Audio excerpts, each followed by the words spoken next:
What is good, guys? Welcome to my channel. Whoa, what was that? Thank you for passing by. Thank you very much for passing by. I very much appreciate you. But before continuing to watch this video, go to the link, and the first link in the not the link in my bio, in the description. The first link in the description will be a link to my last video. So please, before watching this video, go to the link in the description and watch the last video that this video will be about. Yeah, let's talk about completed. I wrote this poem like 3 years ago. I have it right here. Um, I wrote this poem 3 years. I wrote it when I was in college. I actually remember when I like what kind of remember what I remember. I kind of remember. Whoa. I kind of remember what inspired it, and what was that? What was that? My lip needs chapstick. Give me a second. Uh,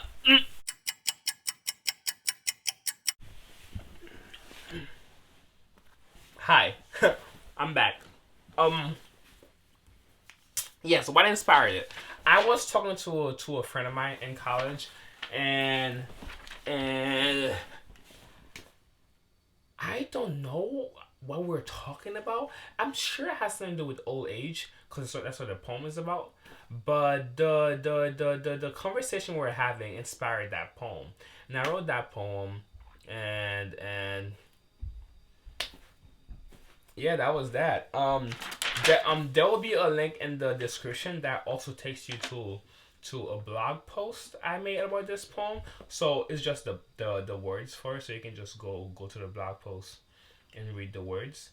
But yeah, this poem is talking about someone who elderly person who now perhaps they live in a nursing home, or they live in their house, in their house, yeah, in their house, they live in their house. And but the cool thing is that every now and then this poem captures a moment when that person, grandma, grandpa, whoever, whoever, when that person is sharing their story, their life story, with their kids or grandkids, with the youngings, the younger generation.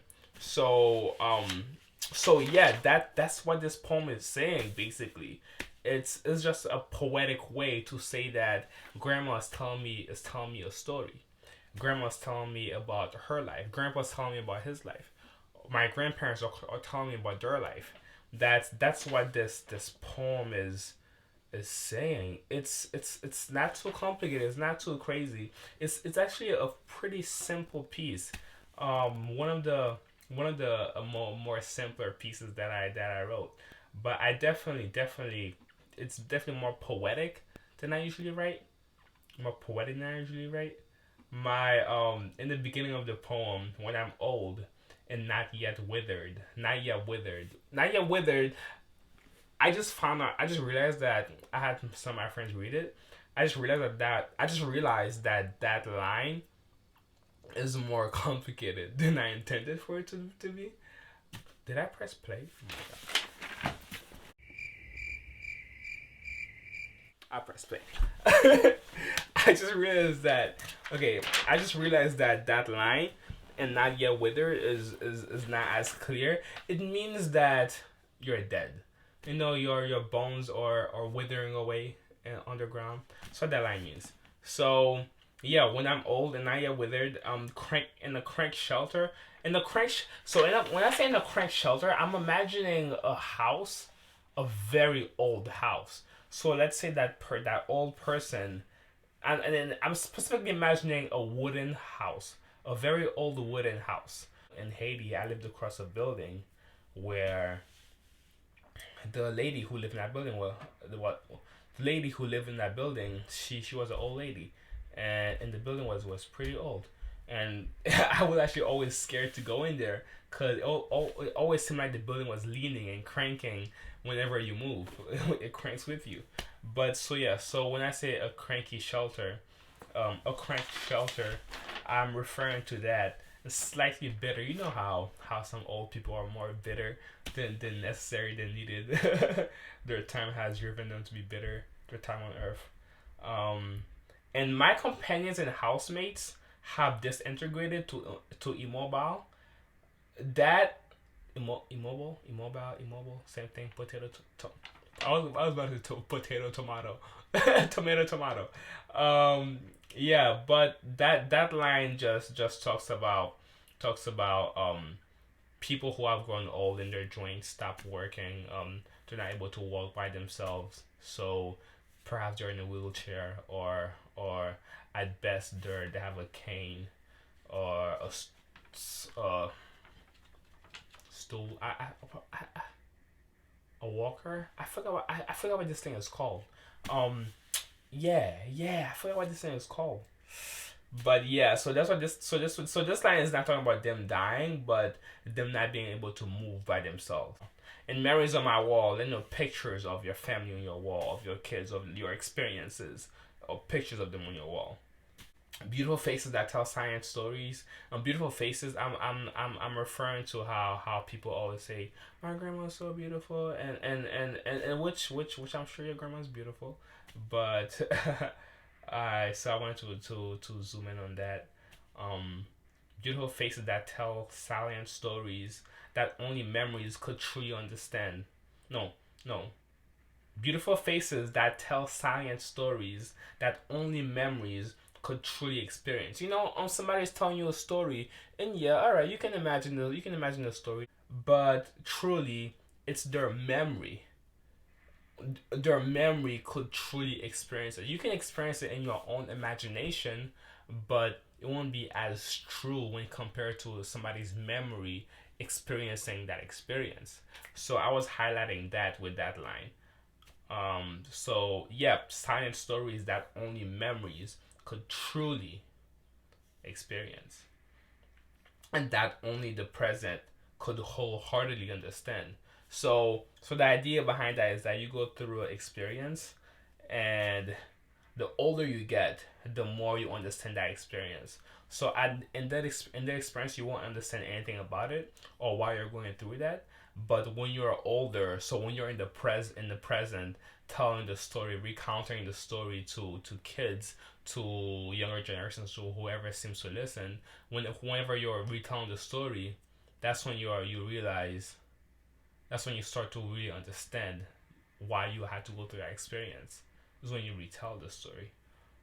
And yeah, what else is kind of complicated? Past troubles won't seem so troublesome, but adventuresome. You know, when you're going through the pain, it's painful. But a few years down the line, when they tell you, if this is not going to be if this is not going to be a serious problem in 10 years, then don't spend more than 10 minutes worrying over it. That corny line. So this is highlighting how the trouble you went through in the past, when you look back, it's like, wasn't so bad. It was just an adventure, but adventuresome.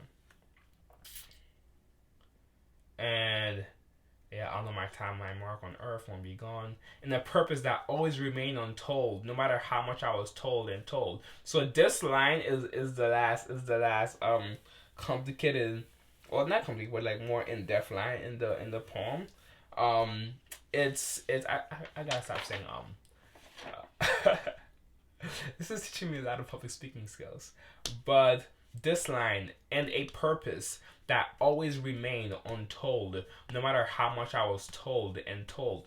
You know how people are always like, oh, you're gonna grow up to be this, that, a doctor, engineer. You're gonna grow up to be a taxi driver. You're gonna grow up to be a businessman, entrepreneur. So that's your purpose. Like your purpose remains untold. Nobody knows your purpose. No one knows what you're gonna. No one knows what you're gonna end up being. But so it says, in a purpose that always remain untold. So that's the truth. Your purpose, no one knows what your purpose is. It always remains untold. No matter how much I was told and told. So the no matter how much I was told and told highlights people telling you, oh, you're gonna grow up to be this, you're gonna grow up to be that. And even you telling yourself, my purpose in life is to do this and that, whatever, so be it. Blah blah blah. So this line highlights that at the end of the day, it remains untold. Nobody knows. Nobody knows. So that was a clever line. Pat myself on the back. and the last lines will be, so in a purpose that always remain untold will be deemed completed. So when you're in your rocking chair, you're old, you're elder, you've done everything you have to do in life, and you're just waiting around, sharing your story, waiting for a final day. So the idea is that as you tell the story, as you share the wisdom, your knowledge, your experiences with the younger generation, you realize that that's your purpose. Your purpose on this earth is completed. You've done it. You've done it. Whether you realize what your purpose was as you tell the story, or whether your purpose is as you tell the story you realize your purpose, or whether you did realize your purpose already and you fulfilled it to the point of growing old. You did that. So that's what that line is. Your purpose will be deemed completed. Yeah. Yeah. And that's the poem, y'all. It's just a one-page poem. Once again, yeah, thank you. That's the poem. If you like it, please comment what you like or what you don't like. Yeah. If you like this video, you want to support me, just thumbs up, thumbs up, thumbs up, thumbs down. If you like it, if you don't have anything positive to say, don't talk. So thumbs up or go away. But if you like it, thumbs up. If you want to see more of my work, subscribe and turn notification bell on. I'm gonna learn how to edit the video to put the cool thingies on the screen. But till then, that's what I'm gonna do. Thank you. Comment your thoughts. Go watch the video. Like if you like, and subscribe if you want to see more of my work.